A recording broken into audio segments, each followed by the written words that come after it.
Olá, meus queridos irmãos e irmãs em Cristo Jesus. Que a graça e a paz do nosso Deus Consolador, Redentor e Salvador Jesus Cristo estejam com todos vocês. Amém?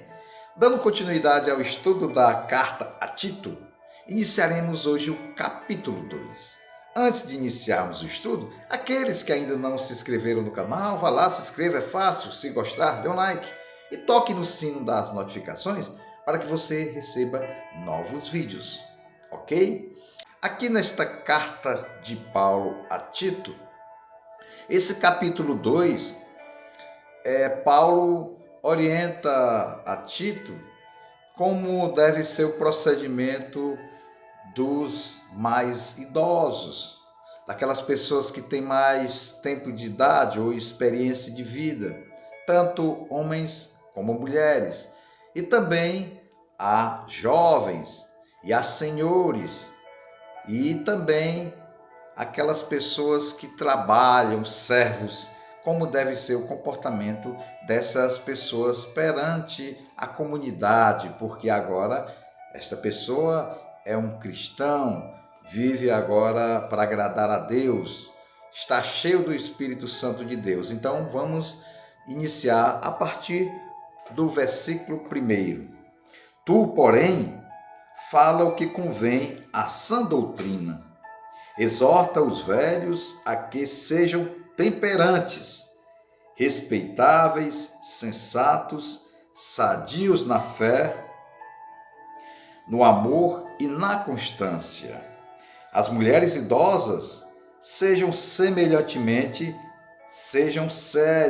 no seu viver, como convém às santas, não caluniadoras, não dadas a muito vinho, mestras no bem.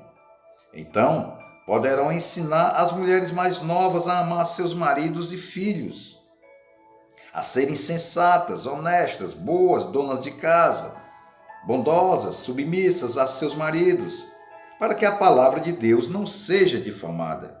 Exorta semelhantemente os jovens a que sejam moderados. Em tudo, te dá por exemplo de boas obras. Na doutrina, mostra integridade, reverência, linguagem sã e irrepreensível, para que o adversário se envergonhe, não tendo nenhum mal que dizer de nós.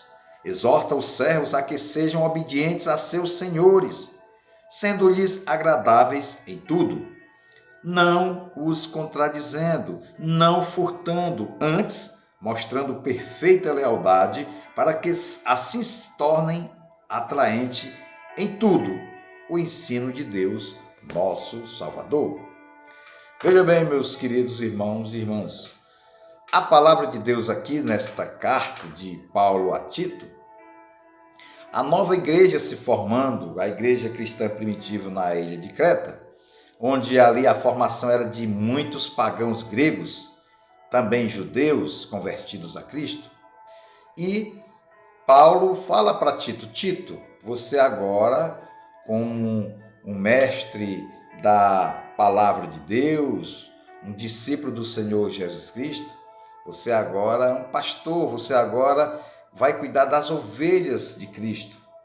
Para isso, você tem que conhecer a igreja e conversar com o seu povo, com as pessoas mais sensíveis, com as pessoas mais sensatas, com as pessoas mais experientes ao Evangelho.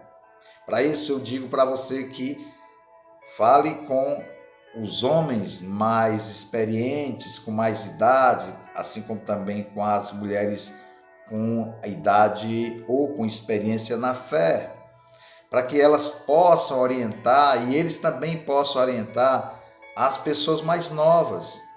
E ele fala das senhoras, as idosas, para orientar as jovens, para que as jovens tenham cuidado no relacionamento, no casamento, que elas possam ser submissas aos esposos, para que elas possam amar seus esposos.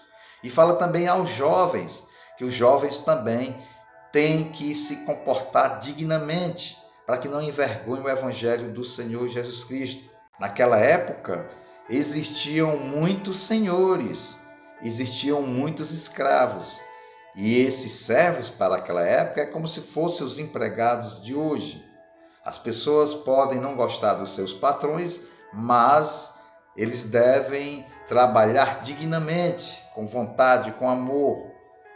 Aqui, trazendo esse contexto dessa mensagem, Tito, responsável pela igreja cristã primitiva lá na ilha de Creta, ele tem que saber lidar com o seu povo, com a igreja que agora vai testemunhar o amor de Deus às outras pessoas.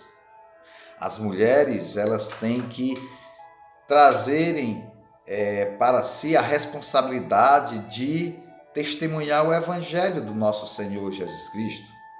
Aquelas que são casadas, elas devem honrar seus esposos, elas devem se submeter a um casamento onde ali prevaleça o amor, onde haja o perdão, onde haja o comprometimento da esposa com seu marido e vice-versa. Onde o lar é um local onde ali Cristo está no meio, onde Cristo vai reinar. Que haja perdão entre o casal, que haja perdão entre as pessoas que estão envolvidas nesse mundo. O cristão agora, ele foi selado pelo poder do Espírito Santo e ele vive agora para Deus. Ele vai levar no relacionamento assim como Deus quer que seja a sua igreja. Um amor fraternal, um amor que perdoa, um amor que não traz mágoas, um amor que não se ira, um amor que não traz uma vida indigna perante o Evangelho, para que as pessoas lá fora possam ver que aquele casal, que aquela esposa, que aquele esposo se comprometem com Deus, são verdadeiros filhos de Deus na sua essência, pois testemunham diariamente a fidelidade, o amor dentro do lar. E também os jovens eles têm que procurar viver o Evangelho. As coisas passadas se foram. Eles têm que orar, eles têm que ler a palavra de Deus, eles têm que respeitar o próximo, eles têm que procurar andar de acordo com a sã doutrina, com a vontade de Deus. Onde eles estiverem, eles têm que testemunhar a graça de Deus, o Evangelho, para que eles não sejam colocados em descrédito, para que o inimigo não venha a falar mal do cristão, dizendo que ali é um fariseu, ali é uma pessoa que na aparência diz que é um cristão e na prática vive para agradar o mundo. E também aqueles que são servos, aqueles que são empregados. Os empregados, eles têm que testemunhar Cristo dentro do seu ambiente de trabalho, fazendo as coisas corretas, não mentindo, não trazendo intrigas, trabalhando em cima do amor de Deus.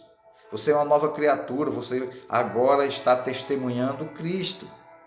As pessoas que estão ao seu redor e que não são cristãs, elas vão olhar para você e vão procurar ver em você alguma coisa diferente.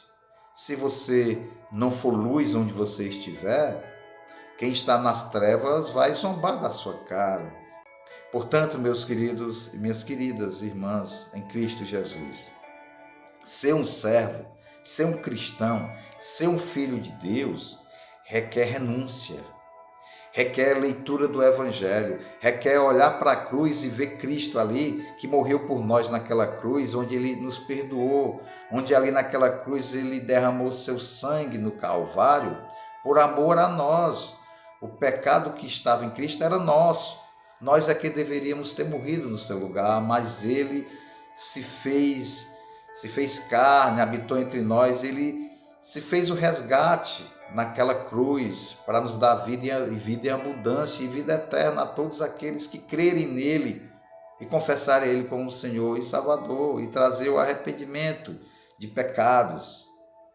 E através do arrependimento de pecados, nós recebemos a graça e o Espírito Santo de Deus que veio habitar no coração de todo aquele que crê. E ali haverá uma transformação de caráter, um poder sobrenatural que habitará no cristão e ele vai ter sede de justiça, ele vai procurar andar de acordo com a vontade de Deus. Ele vai procurar ler a sua palavra, vai procurar orar mais, vai procurar entender e compreender o próximo, vai perdoar mais, vai amar o seu próximo, não vai querer trazer um testemunho que seja indigno, porque a partir do momento que o cristão dá um testemunho mal, ele ali está escandalizando, está envergonhando a Cristo. E o cristão verdadeiro, ele tem que proclamar todos os dias a graça que foi alcançada através da forma de viver, através de você viver para Cristo. Você morreu para o mundo e agora vive para Cristo. Nisso, as tuas obras serão colocadas na vida daqueles que estão ao teu redor. E essas obras é o fruto do arrependimento, é o fruto de um novo nascimento em Cristo Jesus.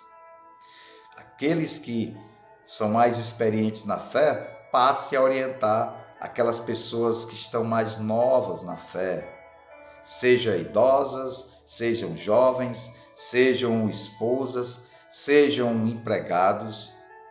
Procure andar para agradar a Deus, seguindo a sua palavra, testemunhando o amor em Cristo Jesus. Amém? Querido Deus, nós te agradecemos, ó Pai, pela tua mensagem. Te pedimos, ó Pai, que o teu Santo Espírito possa estar regenerando cada dia mais o caráter dos cristãos que procuram levar a mensagem do Evangelho, que procuram ter uma vida condizente com o Evangelho. Que o Senhor esteja purificando os corações dessas pessoas para que elas possam viver para agradar a Ti e que possam deixar o eu, o egoísmo, para viver na busca de uma vida amável na presença de Cristo Jesus. É isso que nós te pedimos e agradecemos em nome de Jesus. Amém.